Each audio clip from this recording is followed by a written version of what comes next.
शांति। आज हम एक छोटी सी कहानी को सुनेंगे। एक बार की बात है, किसी गांव में एक पंडित रहता था। वैसे तो पंडित जी को वेदों और शास्त्रों का बहुत ज्ञान था, लेकिन वह बहुत गरीब था। ना ही रहने के लिए अच्छा घर था और ना ही अच्छे भोजन के लिए पैसे। एक छोटी सी झोपड़ी थी, उसी में वो रहते थे और भिक्षा मांगकर जो मिल जाता था उसी से ही अपना जीवन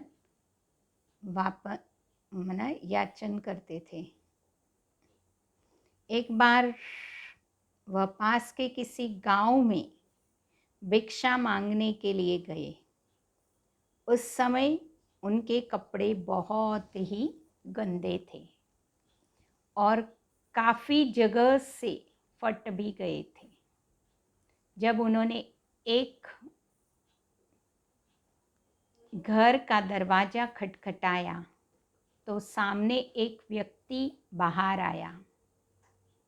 उसने जब पंडित को फटे चिथड़े कपड़ों में देखा तो उसका मन घृणा से भर गया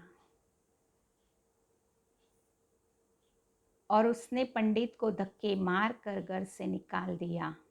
बोला, पता नहीं कहाँ से गंदा पागल चला आया है।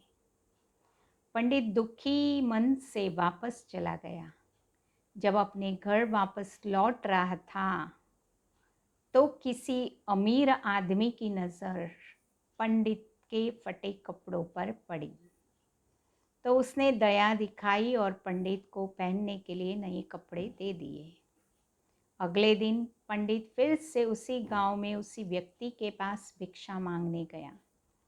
व्यक्ति ने नए कपड़ों में पंडित को देखा और हाथ पकड़कर पंडित को अंदर बुलाया और बड़े आदर से के साथ थाली में बहुत सारे व्यंजन खाने के लिए दिए। पंडित जी ने एक भी टुकड़ा अपने मुंह में नहीं डाला और सारा खाना धीरे धीरे अपने कपड़ों पर डालने लगे। बोला, ले खा और खा। व्यक्ति ये सब आश्चर्य से देख रहा था।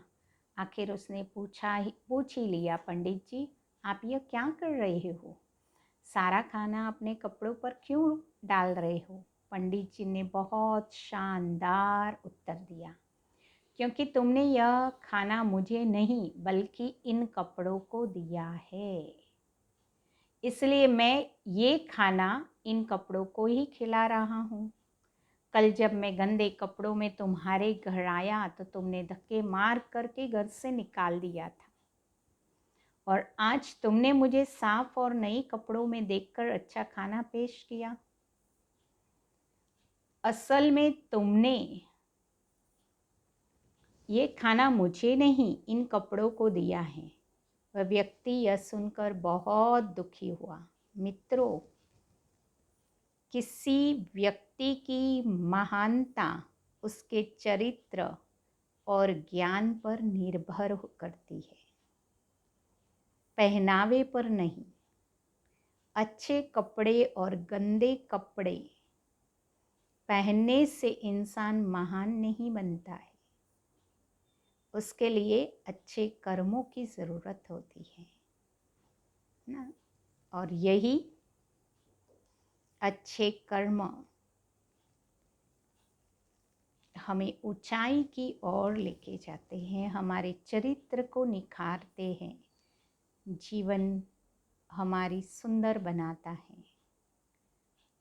तो यही आज की इस कहानी से हम प्रेरणा लेंगे कि हम अपने कर्मों के ऊपर अटेंशन दें। कर्म ही जीवन की श्रेष्ठ ऊंची ऊंचाई पर ले जाने वाला मापदंड है। ओम शांति।